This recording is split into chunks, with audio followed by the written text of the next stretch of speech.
The views expressed are solely those of the speaker and not necessarily those of Paltalk.com, AVM Software, or its advertisers.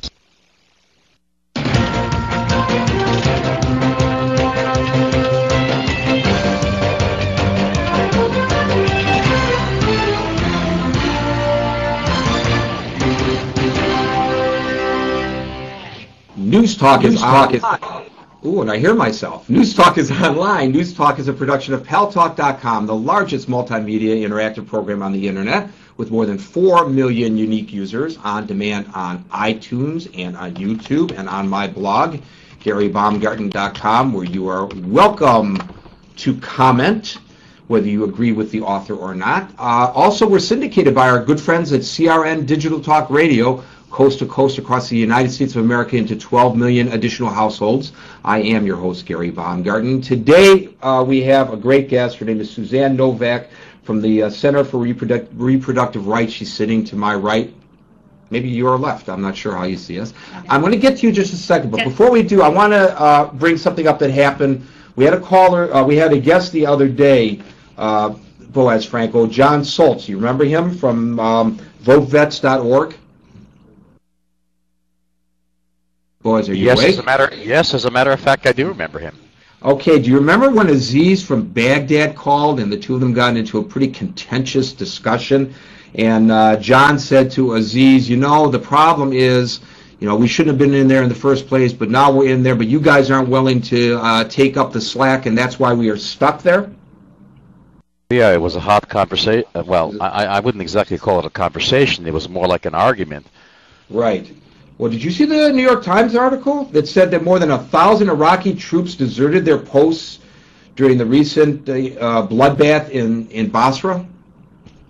Yes, I read that too. You know, I thought that John was a little rash, a little tough on Aziz. After all, Aziz is in Iraq and has his point of view, et cetera, but I can't imagine, including commanders, ran from their posts when the going got tough.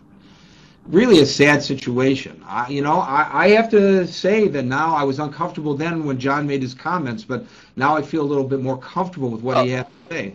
You know, Gary, the Iraqis are ready for freedom, but they're not ready to fight for their freedom, and there's a big difference there. There is a big difference. Anyway, we're talking here about another freedom, the freedom of a woman's right to choose. And you know, everybody has their position on the situation involving abortion, but there's a very interesting case in Kansas. There's a subpoena that now, as I understand it, the folks in Kansas can petition a grand jury to subpoena.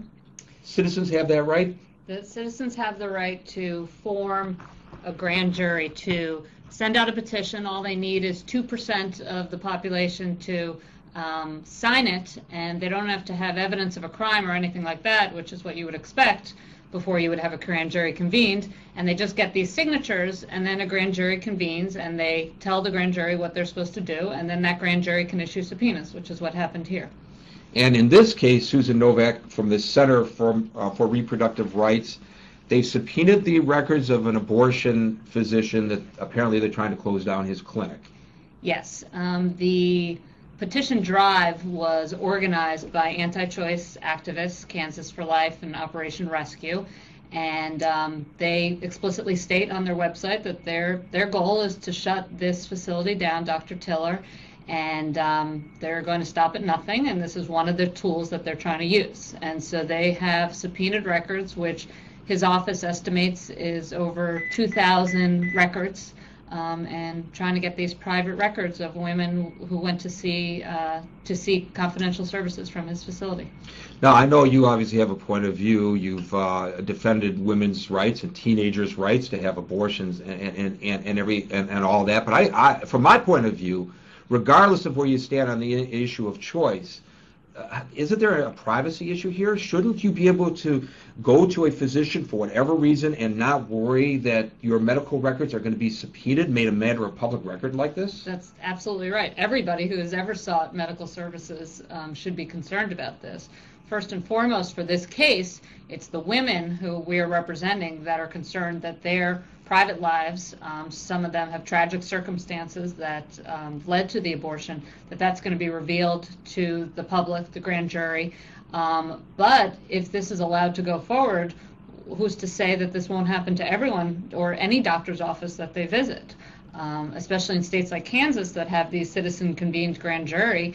If somebody has a political agenda, which is what's going on here, against any doctor, they can convene a grand jury and get them to issue subpoenas. So it could be for any doctor, your general practitioner. They just need to say we have allegations. We believe there might have been a crime committed, even though we have no evidence for it.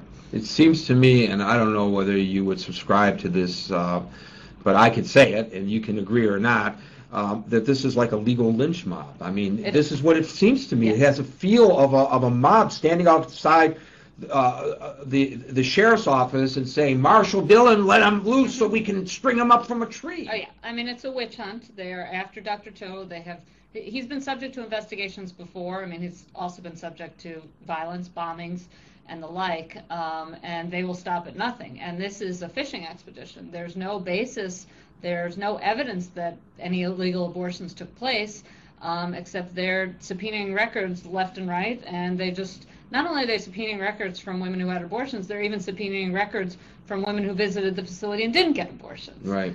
They are just out to expose all women who might be exposed to this doctor, intimidate women, intimidate the doctor, and shut down his practice. But the repercussions of this go far broader. I mean, if you have every woman who is going to see a doctor considering having abortion have to fear that her records are going to end up in front of some citizen-convened grand jury or in the public on Fox News, where the previous records ended up on the O'Reilly factor, that's really going to limit the rights. O'Reilly factor outed women?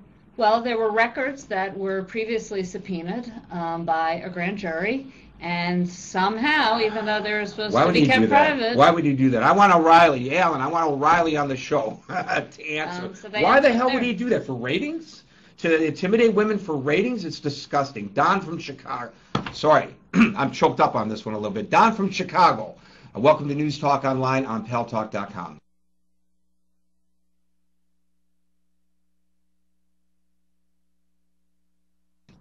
Why do I not hear Don from Chicago? Hello? Can you hear me now? I do hear you now. You sound like a Verizon ad.